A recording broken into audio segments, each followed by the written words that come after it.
Time for the 49ers Rush Podcast. Coming in at number 76 of the 49ers roster countdown for this year, Austin Bryant, familiar face, was with the 49ers last year and came into training camp and got a lot of snaps early. He was working with the ones, the twos. You remember that was the Bosa holdout. There were some issues with health and concerns, Drake Jackson. And, man, there was a point in training camp last year where it was like, this guy's going to be heavily involved in the rotation. Never really panned out that way. Got a couple snaps in week 1 and week 5, but that was about it.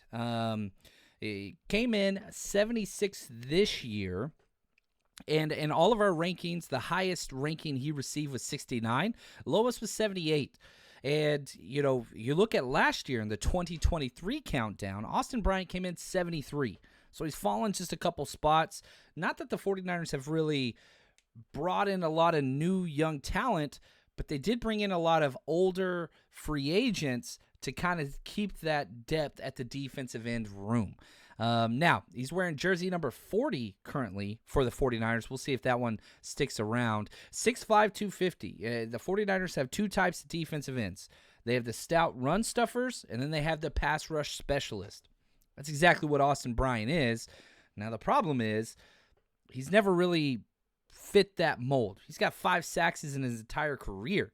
Now, all those sacks came in 2021, and even though he's got over 1,000 career NFL snaps, he's never got a sack in any other year besides 2021, not even half a sack.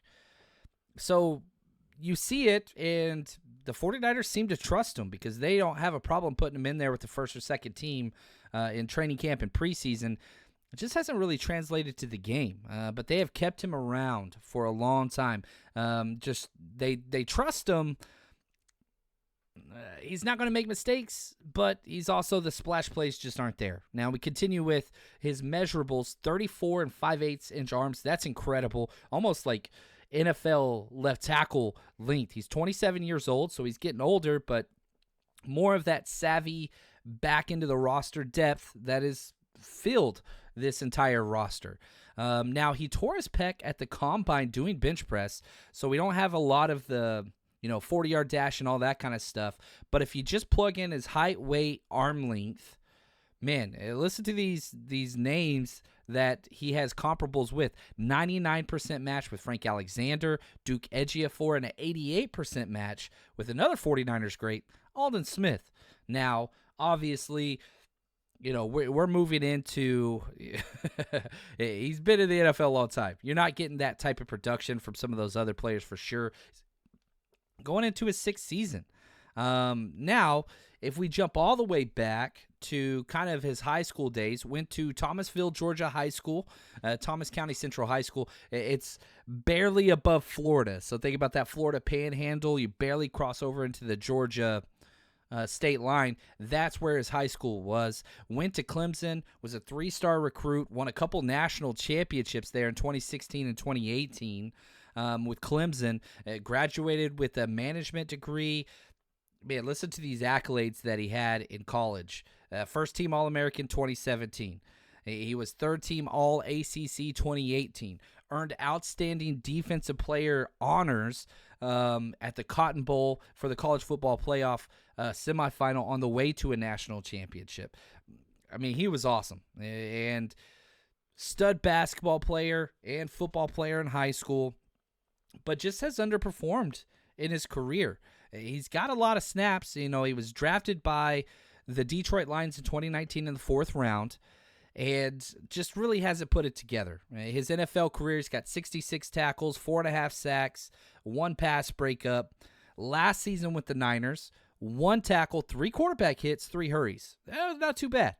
And after the 49ers bumped him up, they had him on the active roster, back and forth. They cut him. He went and joined the Minnesota Vikings practice squad for a little bit, but then came back to the 49ers. And, he only got 36 snaps with us last year. His PFF grades in that small sample size, 69.6 overall grade, 63.8 run defense, 66.3 pass rush. He's not a quality player, but he's not going to upset you, right? Like you watch guys like Chase Young. Chase Young forced Steve Wilkes to age 5 years in one season because he either makes a great play or he's way out of his responsibility. Austin Bryant does his job, but you also don't get the freak athletic plays that you get with guys like Chase Young. And so because of that, that's why he's going to be back into the roster guy. It's raises your your floor defensive end edge play to where you're constantly getting good reps. But at the same time, if he's in there in a game, you're not going to be excited about that.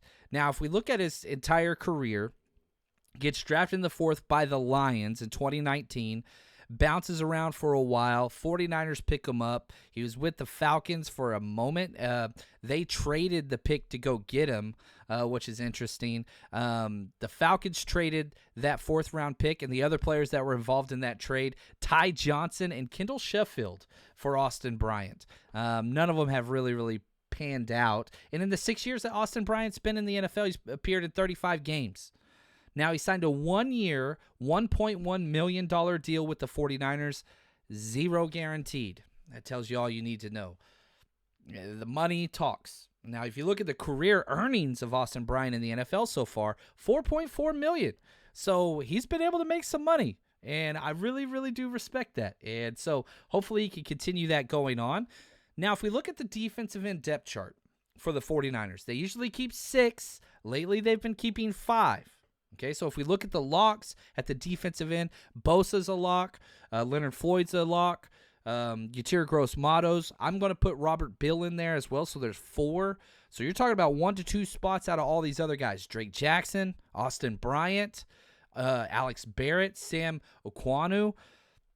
There's not a lot of back-end guys. They didn't draft a defensive end. They didn't even bring in an undrafted free agent defensive end.